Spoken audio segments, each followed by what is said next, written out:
스페이스에서 정의를 하고 그리고 서브스페이스 앞까지 했었죠. 자, 오늘은 서브스페이스부터 하도록 하겠습니다. 서브스페이스. 자, 슬라이드 쇼 현재부터. 그래요.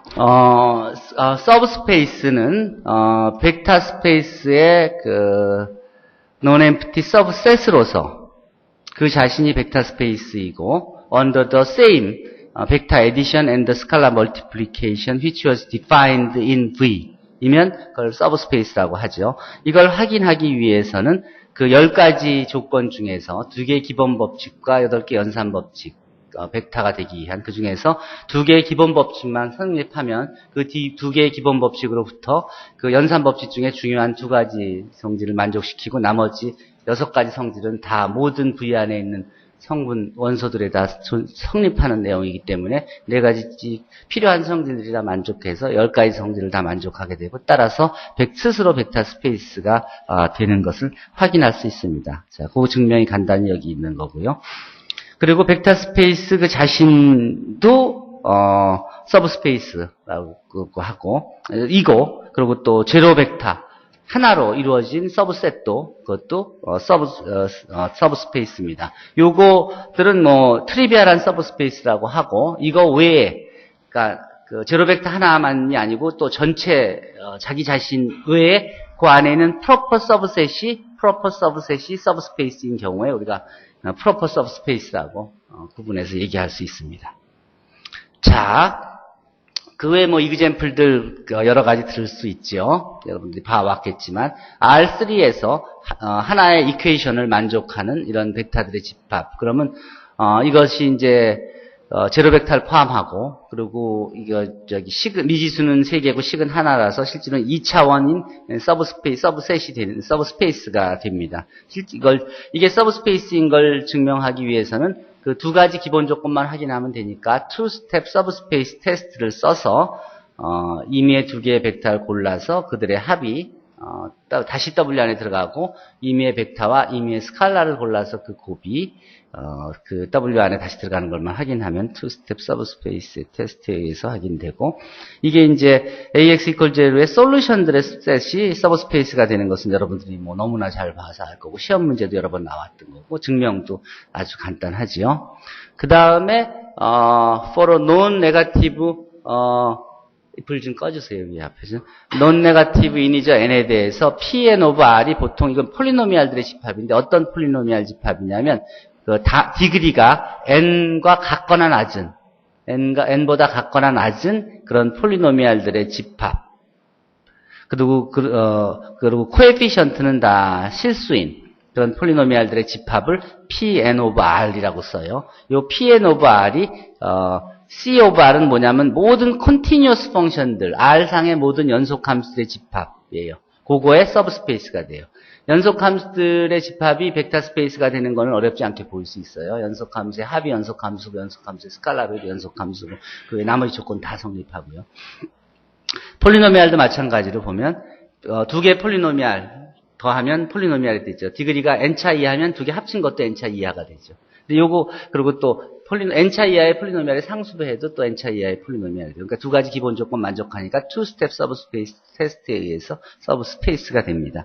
근데 요게 디그리가 less than or equal이 아니라 equal이 되면 어떤 문제가 생겨요?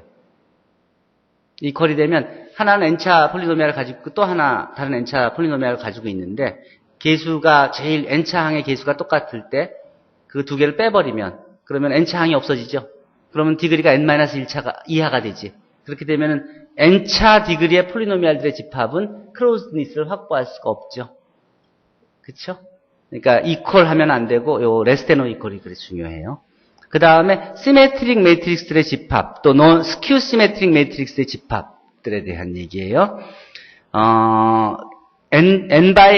실수상의 n by n 행렬들의 집합은 벡터 스페이스가 돼요. 요거에 서브셋으로 이제 W를 리얼 시메트릭 매트릭스들의 집합이라고 본다면 여기 이제 리얼 행렬이니까 n by n 리얼 시메트릭 행렬들의 집합으로 보면 요게 리얼 시메트릭 행렬의 합도 리얼 시메트릭 행렬이에요. 리얼 시메트릭 행렬의 스칼라베도 리얼 시메트릭 행렬이에요. 그러니까 투스텝 서브스페이스 테스트에서 쉽게 리얼 시메트릭 행렬들의 집합이 서브스페이스가 되는 걸 확인할 수가 있습니다.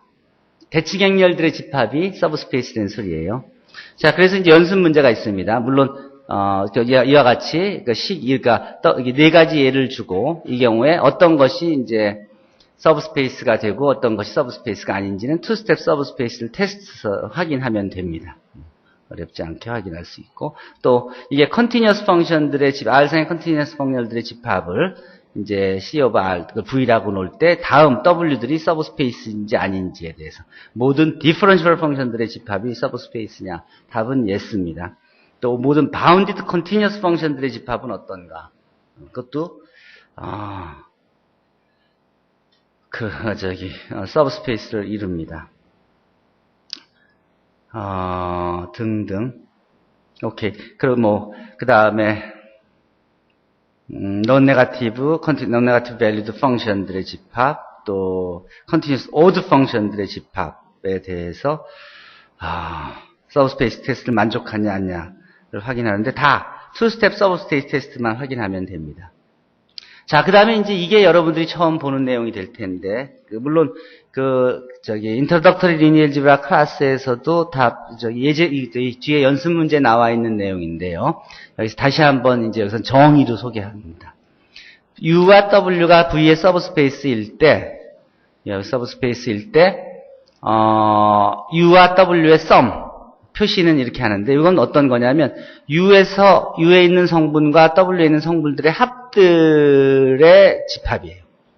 그러니까 실제로는 이 U도 W도 다 V의 서브셋이니까, 그리고 V가 서브스페이스이기 때문에 U 플러스 W도 V 안에 있게 되거든요. 자연스럽게. 크로즈니스에 의해서. 자, 이런 것들을 다 모아놓은 거. 그러니까 이쪽 벡터들을 다 하나씩 더한 것들을 다 묶어놓은 거. 그러니까 결국은 두 집합을 이렇게 더해놓은 셈이라고 보면 됩니다. 그것을 썸이라고 해요. 이 썸 중에서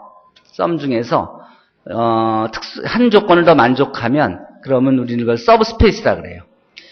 자, 만약에 이 V 전체가 그러니까 U 플러스 W가 V 전체 집합을 하고 같아지고 그리고 U와 W의 인터섹션이 0벡터 하나밖에 없을 때 우리는 이걸 다이렉섬이라고 해요. 이건 어떤 의미냐면 이 V를 U와 W가 딱 나눠버리는 거예요. 칼로 자르듯이. 단지 중요한 건 그 공통 교집합이 0벡터 하나만 딱 있는 거예요. 이게 어떤 경우냐면 예를 들어 이런 경우예요. XY축 같은 경우. R2가 있죠. R2가 있으면 하나는 X축, 하나는 Y축이라 그러면 딱 교집합이 어디냐면은 딱 00벡터 하나만 있게 되죠. 하는 그런 식이에요. 예를 들어서 이렇게 R2가 있고 하나에 또 라인이 하나 더 수직축이 있다 그러면 R2에 하나 딱 통과한다 그러면 요것과 이 평면과 이 라인이 만나는 것은 딱 하나죠. 그런데 이게 2차원이고 이게 1차원이니까 합치면 3차원 서브스페이스를 만들게 되죠. 그러니까 R3는 이렇게 R2와 R1 이제 다이렉섬으로 이루는 이제 것이다. 그런 이그젬플이 될 수 있습니다. 어쨌든 다이렉섬, 그러니까 수학할 때는 복잡하게 생각할 건 없고 먼저 정의를 그대로 받아들이세요.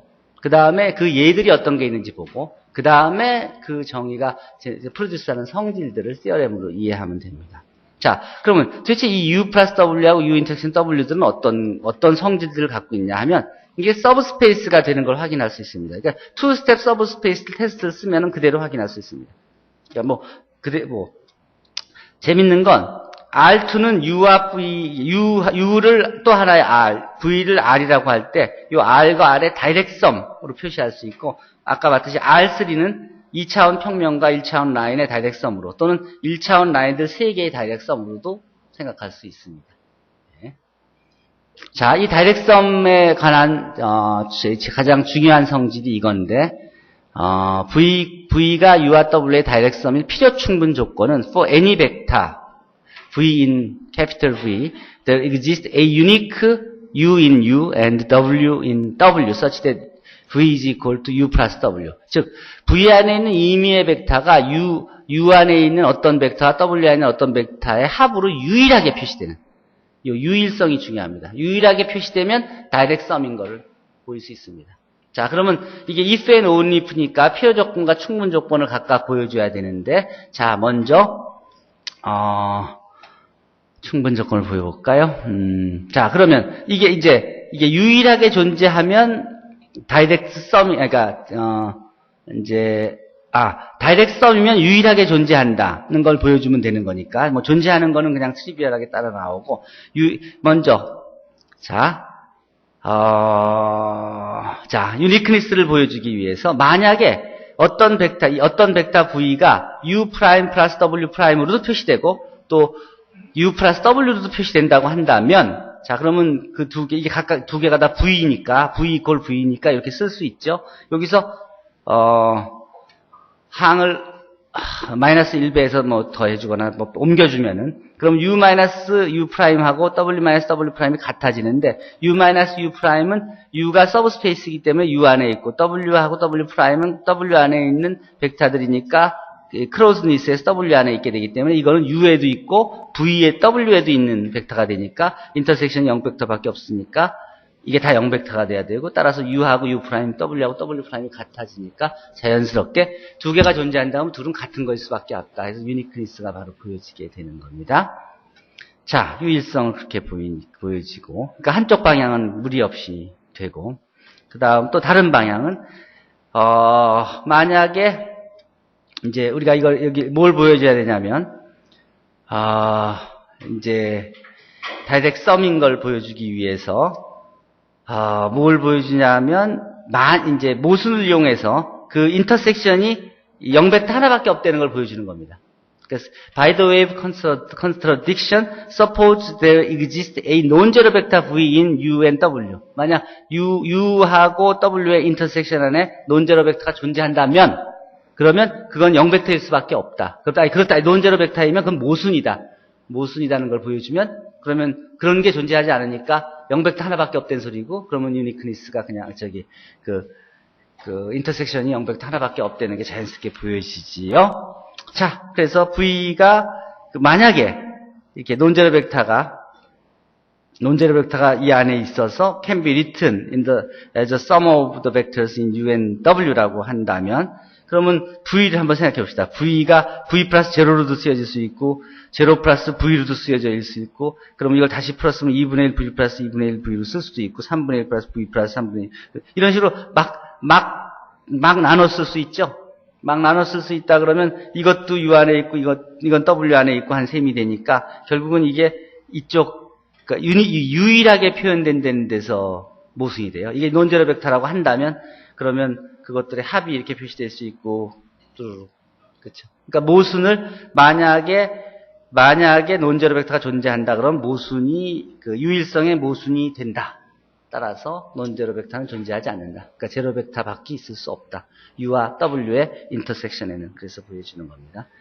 자, 하는 식으로 다이렉트 썸에 대해서는 이제 그게 가장 중요한 성질이고, 또 이게 나중에 실해석하게 가고 또 함수 해석에 가면 그대로 또 보여집니다. 추상배에서는 물론이고. 그러니까 또 배울 내용이니까 지금 배워주는 도움이 될 거고요. 또 example, sum, but not direct sum. 이제 sum이긴 하지만 direct sum이 안 되는 경우에 대한 예를 이제 여기서 들어줬습니다. 참고로